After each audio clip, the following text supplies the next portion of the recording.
So for the past week I've been teasing you guys with a secret I found in God of War. That's not God of War 2018, but the original God of War, the one that came out in 2005. Now, for me to make a video about a secret I found in a game that's almost 15 years old, well, that secret has got to be huge. Like, you guys will have to react by saying, Jesus Christ, this is huge. And you probably will, because my friends, I found Jesus Christ.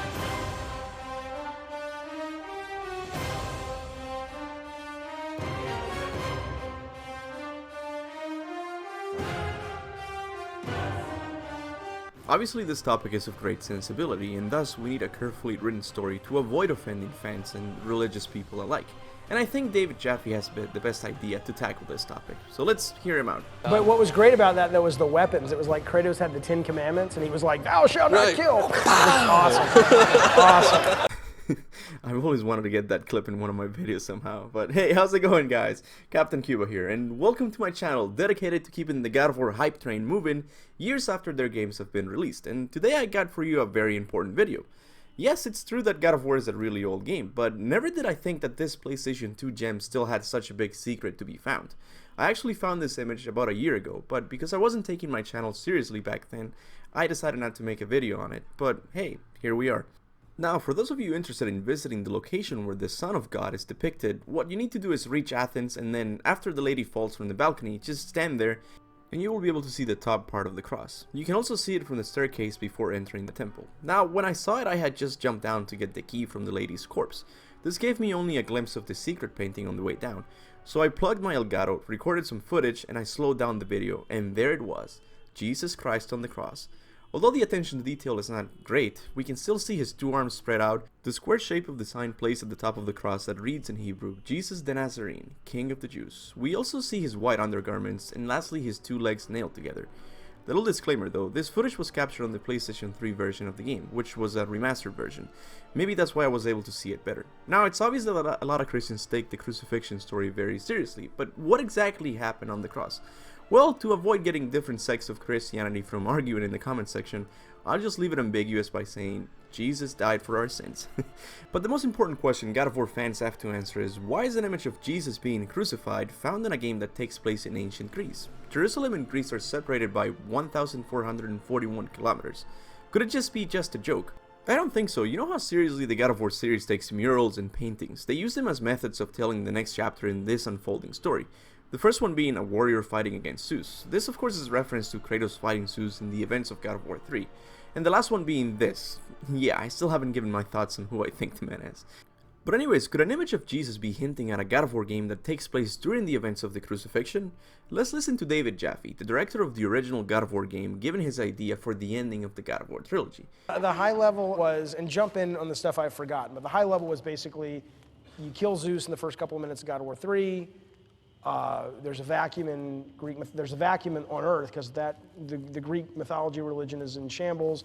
The other religions and gods rush in, Norse mythology, Egyptian mythology, to kind of take over that place now that Zeus is no longer a power, and it really becomes sort of a mashup of Greek and Egyptian and Norse mythology, where Kratos kind of gets to journey to all these other locations. And you know, it kind of sounds like a toy, but you'd have like Egyptian Kratos and Norse Kratos, and he kills Thor and takes the hammer. And I always love the idea that the reason we have the Sphinx in Egypt is he has used the Medusa head to freeze this creature out in the desert, which ultimately ends up being what the Sphinx is. But ultimately he ends up getting all the gods to fight amongst themselves, thus ignoring man on Earth. And the way Kratos realizes that you kill gods with finality is that you get people to stop believing in them. So as the gods have ignored man, man begins to turn away from the gods, and that's how Kratos kills all of the gods. And now with all of the gods dead, he uses the blades of chaos. We were going to use the 6-axis, and you were slitting your wrist,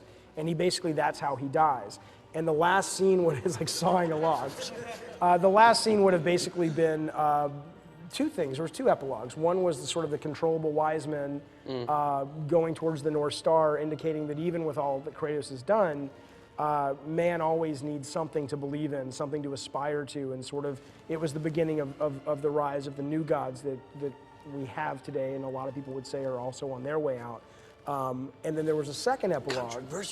There was a second epilogue where ultimately what happened to Kratos, and we had talked about, I know it's been attributed to different people, but the ultimate idea was that the Blades of Chaos were sort of ultimately melted down to become the Grim Reaper's scythe, and Kratos becomes the Grim Reaper. And sort of that was sort of the ultimate way, correct, that we had planned on ending the whole God of War.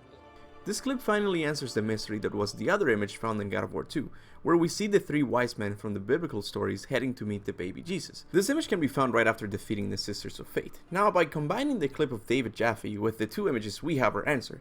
In David Jaffe's original plan for the story, Kratos was going to destroy all mythological realms in the hope of freeing mankind from the oppression of the gods. His plan, however, would not work, as mankind always needs something greater to believe in, and this would create the rise of Christianity and all the other modern religions.